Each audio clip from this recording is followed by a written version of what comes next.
Hello students, welcome to my channel SST Ocean, जिस पर आपको डीओई की सारी वर्कशीट्स मिलेंगी सोशल साइंस की विद सॉल्यूशंस। हेलो स्टूडेंट्स, आज की हमारी वर्कशीट है सोशल साइंस की और टॉपिक है भूगोल मींस ज्योग्राफी और वर्कशीट नंबर है 19 और आज की डेट है 4 दिसंबर और हमारा आज का टॉपिक है वायु मींस। जैसे देखेंगे आप ऊपर आपको 5 पिक्चर्स दिखाई गई हैं जिसमें आपको बताया गया है वायु की स्पीड का आइडिया लग सकता है इससे। आप जैसे आंधी भी आ सकती है, तूफान भी है, इस तरह से जो है 5 आपको वायु के टाइप की पिक्चर्स दिखाई गई है।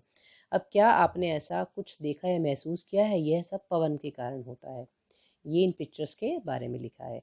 अब बेटे सबसे पहले हम जो है लेफ्ट साइड पर ये बॉक्स पढ़ेंगे। पवन उच्च दाब क्षेत्र से निम्न दाब क्षेत्र की ओर वायु की गति को पवन कहते हैं।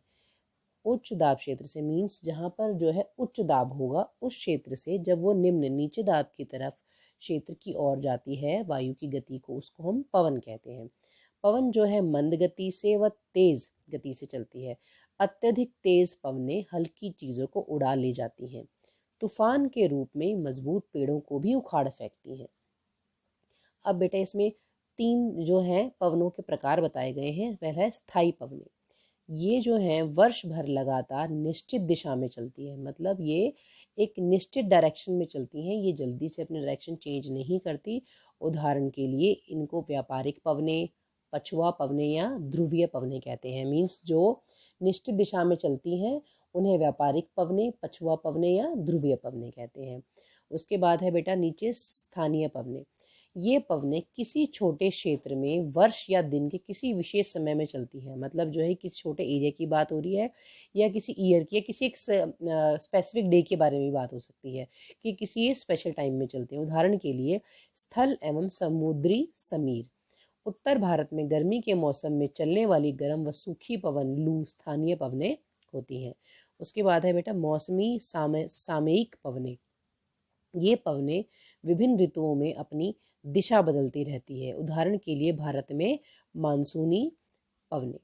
और बेटा इधर जो है एक पिक्चर बनाई गई है जिसको आप देख सकते हैं, जिसके अंदर एक ये पवन चक्की का जो बनाया है जो आपको पवन एयर की डायरेक्शन बताता है। इसको हम बोलते हैं वात दिग्दर्शी का प्रयोग पवन की दिशा दर्शाने के लिए किया जाता है। अगर आपसे क्वेश्चन पूछा जाए कि वात दिग्दर्शी का प्रयोग किस लिए किया जाता है, तो वाक दिग्दर्शी का प्रयोग पवन की दिशा दर्शाने के लिए किया जाता है। तो बेटा ये जो है हमें ये पवन की डायरेक्शन बताता है। उसके बाद है बेटा हमारा प्रमुख वायुदाब पेटियां एवं पवनें, जिनके बारे में हम पढ़ेंगे।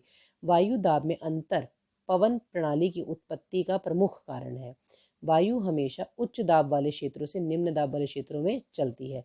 कभी आपसे क्वेश्चन पूछा जाए कि वायु कौन से एरिया से किस एरिया की तरफ जाती है, तो वो है उच्च दबाव वाले क्षेत्र से निम्न दबाव वाले क्षेत्र में।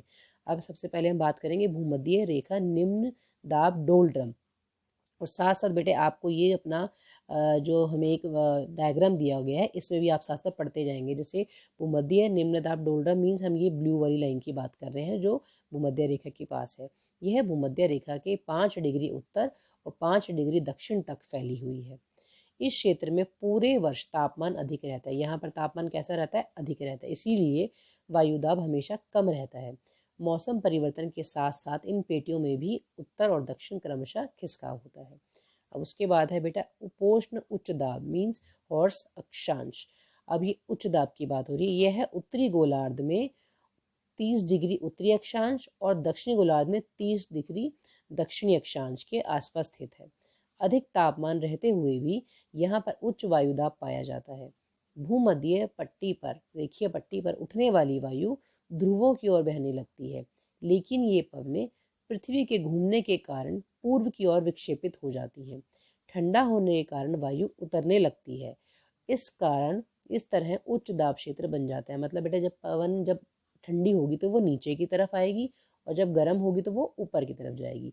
यहाँ से जो पवनें भूमध्य रेखा की ओर चलती हैं उन्हें व्यापारिक पवनें कहा जाता है और ध्रुवों की ओर बहने वाली पवन को दोनों गोलार्ध में सनातन पछुआ पवनें कहा जाता है। अब आगे है बेटा अधो ध्रुवीय निम्न दाब।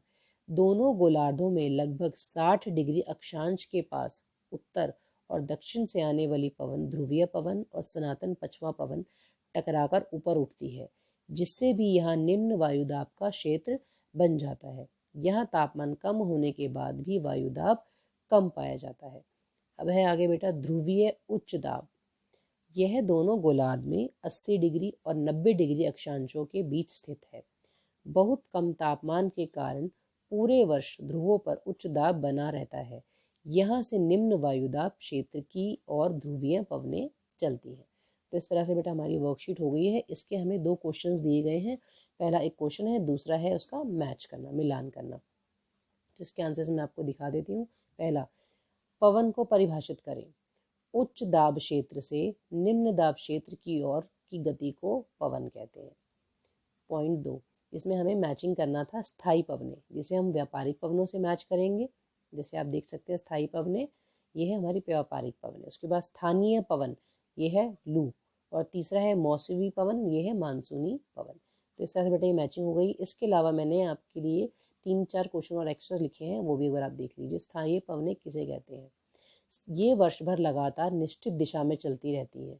उदाहरण के लिए व्यापारिक पवनें, पछुआ पवनें और ध्रुवीय पवनें। उसके बाद है स्थानीय पवन किसे कहते हैं? ये पवनें किसी छोटे क्षेत्र में वर्ष या दिन के किसी विशेष समय में चलती हैं। उत्तर भारत में गर्मी के मौसम में चलने वाली गर्म व सूखी पवन लू स्थानीय पवनें होती हैं। उसके बाद है मौसमी सामयिक पवनें किसे कहते हैं? ये पवनें विभिन्न ऋतुओं में अपनी दिशा बदलती रहती है। उदाहरण के लिए भारत में मानसूनी पवनें। और बेटा एक क्वेश्चन था, वाग दिदर्शी किसे कहते हैं? वाग दिदर्शी का प्रयोग जो है पवन की दिशा दर्शाने के लिए किया जाता है। तो बेटा इस तरह से आज की आपकी वर्कशीट कंप्लीट हो गई है। और 3-4 क्वेश्चन कुछ मैंने एक्स्ट्रा दिए हैं, वो भी सभी बच्चे अपनी कॉपीज़ में कर लीजिए। हेलो स्टूडेंट्स, आपको अगर कोई और लेसन पढ़ना हो या किसी और वर्कशीट की वीडियो चाहिए हो तो आप प्लीज़ कमेंट बॉक्स में ज़रूर लिखें और मेरे चैनल को और वीडियोस को लाइक, शेयर एंड सब्सक्राइब करते रहें। Thank you.